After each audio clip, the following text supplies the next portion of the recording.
All right, my friends, this is the week of Halloween, all right? Now, I'm not a big Halloweeny person, but I like to do something just a little fun to celebrate the holiday, okay? So, we're gonna read some fun Halloween stories, and I love to have my background with my Mickey Mouse pumpkin, okay? So, make sure you listen to these stories, okay? Here we go.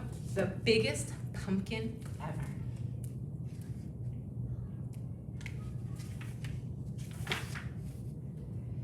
Once there were two mice who fell in love with the same pumpkin. Clayton the house mouse noticed it one day in the vegetable garden. It was still little and green, but Clayton thought he could make it grow really big. It might even get big enough to win the grand prize at the town pumpkin contest. Desmond the field mouse discovered the pumpkin the same day. He thought that if he helped it grow, it could become the biggest jack-o'-lantern in the neighborhood. Ooh, two mice, one pumpkin. That afternoon, Clayton watered the pumpkin. He also mixed up some fertilizer of manure and water. He spread the mixture around the pumpkin to make it grow larger. That very same night, Desmond went into the garden. He watered the pumpkin too. He also spread some manure mixed with water around it. Looks like they're thinking alike. They have the same plan. The next day, Clayton watered and fertilized the pumpkin again. The next night, Desmond did the same, and the pumpkin began to grow. By the end of a month, the pumpkin was so large, Clayton couldn't believe his eyes.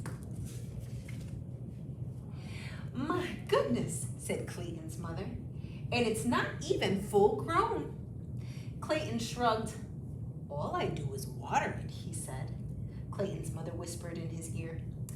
"If you want the pumpkin to grow bigger faster," she said, "you should use sugar water." That night, Desmond brought his brother Morris to see the pumpkin. Morris knew everything there was to know about growing things. "That's some pumpkin," he said. Desmond shrugged. "All I do is water it," he said. Morris whispered in his ear. "You should try using sugar water," he said. My goodness, what do you think is going to happen in our story? The next day, Clayton dug a small hole beside the pumpkin vine.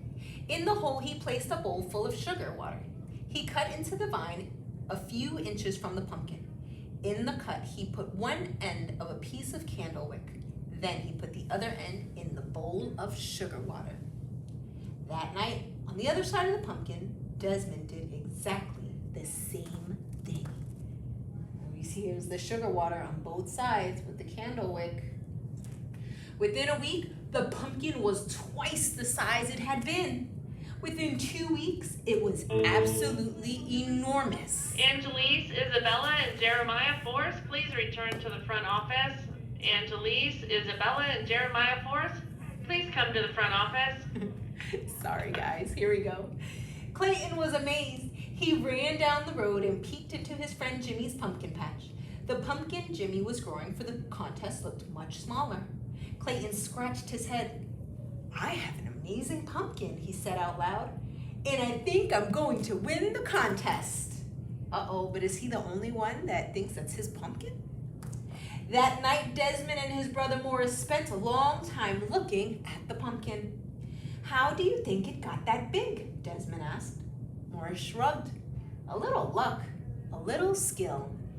"It's going to make some jack-o'-lantern," said Desmond. Mr. Hoppick, please dial 411. Mr. Hoppick, 411, please. "It sure is," said Morris. So silly. Let's try to get through this story. A week later, Clayton noticed the pumpkin was bigger than the family car. During the day, everyone he knew came to admire it. And at night, all the field mice gathered round to do the same.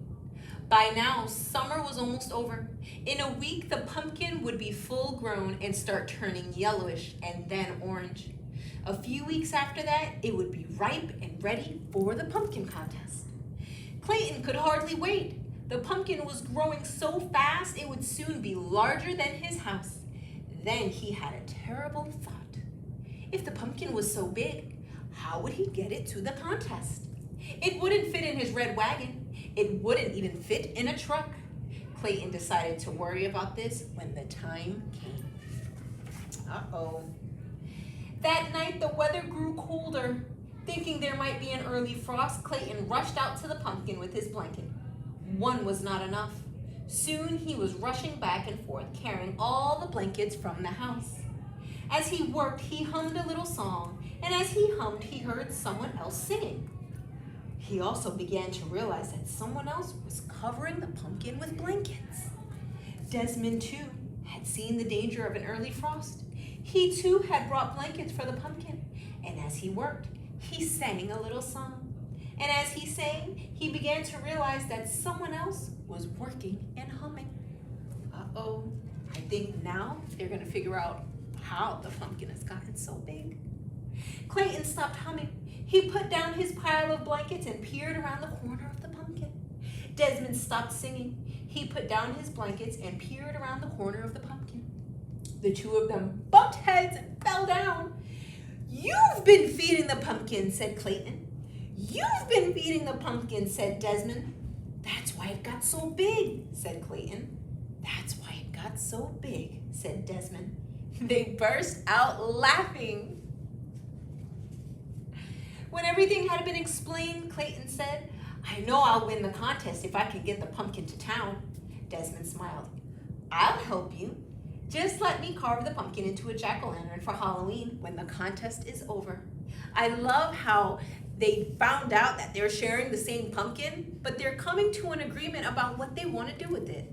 One wants to win a contest, and the other one wants to carve it for a jack-o'-lantern. "It's a deal," said Clayton. "A deal," said Desmond, and they shook on it. The morning of the contest was bright and sunny. Mice were bringing their pumpkins to the town square by truck and car and wagon. Some were rolling them along the ground. Suddenly, they all stopped short. Over the fields came the biggest pumpkin anyone had ever seen. It was being pulled by 100 field mice on motorcycles. That's a perfect way to get the pumpkin. When the pumpkin reached town, it was too big for any of the streets. Clayton had to explain why they couldn't bring it to the square. The mayor understood at once. He led the crowd to the giant pumpkin and pinned the first prize ribbon on its side. Then everyone danced around it. "Who would have believed this?" said Clayton as he danced.